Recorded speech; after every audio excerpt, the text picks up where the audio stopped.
Van Ryn Brandewyn-distilleerdery dateer terug na 1845 toe Jan van Ryn in die Kaap aangekom het.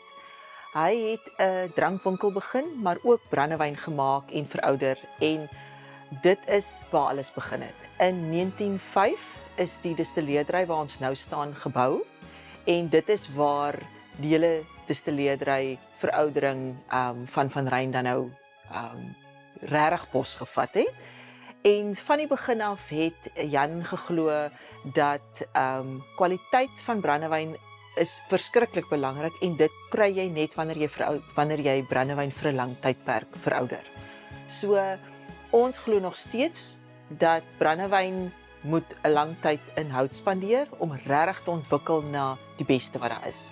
En dit is hoekom ons hele reeks bestaan uit 10 tot 20 jaar oue brandewyn.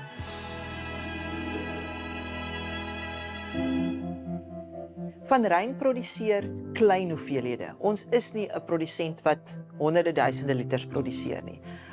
En dit is van reg deur die proses fokus ons op die kwaliteit van die wyn wat inkom, die kwaliteit van die produk na distillasie en om ook langer te distilleer.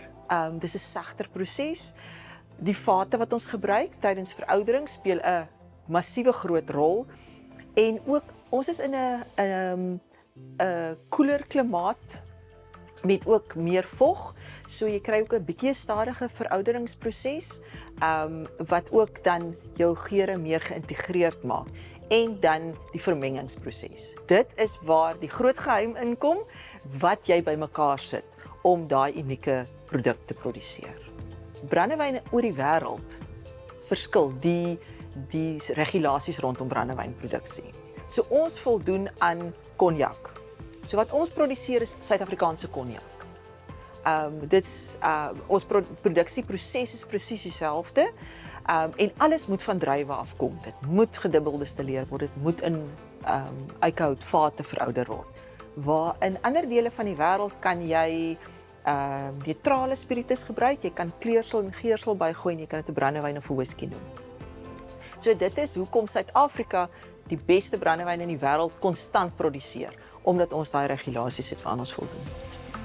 Die wetenskaplike gedeelte van brandewyn maak is distillasie. Dis 'n proses, dis 'n formule, jy werk op temperatuur en alkoholsterkte, waar veroudering is waar die kuns inkom. En dit is waar ons bepaal, ons hoofsaaklik Franse eikenhout gebruik, want jy kry daai mooi vanilla karakters, jy kry mooi koffie, neut tipe karakters. So ons koop tweedehandse vate uit die wynbedryf uit in. Ons het eie kuipery op site. En hulle neem dan die vate, haal die vate uit mekaar, hulle skuur die binnekant van die vat uit, en dan rooster hulle weer die binnekant van die vat. So dan is dit in effek 'n nuwe vat. Daar is nie 'n instansie in Suid-Afrika waar iemand kan gaan leer hoe om 'n kuiper te word nie.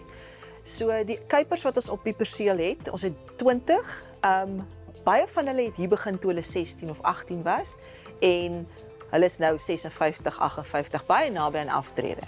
So hulle lei nuwe kuipers elke jaar op en dit neem 3 jaar om te leer hoe om 'n volwaardige kuiper te word. In daai tyd leer hulle hoe om 'n nuwe vat te maak, hoe om die hout, die stawe te kap in 'n regte hoek dat die vat gemaak kan word.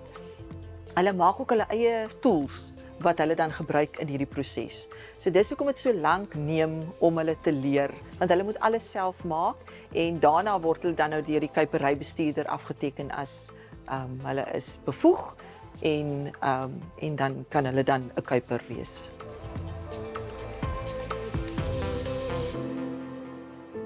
Die veranderende omgewing wanneer dit by die verbruiker kom is 'n uitdaging, want soos ons weet dit verander. Byvoorbeeld, ons sien wêreldwyd, die jonger verbruiker drink minder, hulle drink eerder 'n produk wat laer is in alkohol, en hulle is ook, omdat hulle minder drink, is hulle bereid om meer te spandeer aan 'n premium produk.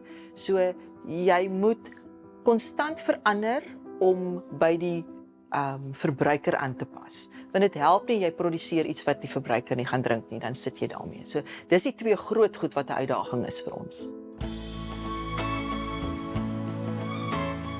My grootste raad sal wees, jy moet 'n passie hê. Die ongelooflikheid wat jy daaruit kry as jy iets het na 10 of 15 jaar wat jy in 'n bottel kan sit wat regtig uniek is gee soveel waarde aan wat jy doen en dit is regtig besonder om te sien hoe iemand dit geniet. En jy moet innoveer. Jy kan nie net bly doen wat jy vir die afgelope 10 jaar gedoen het nie.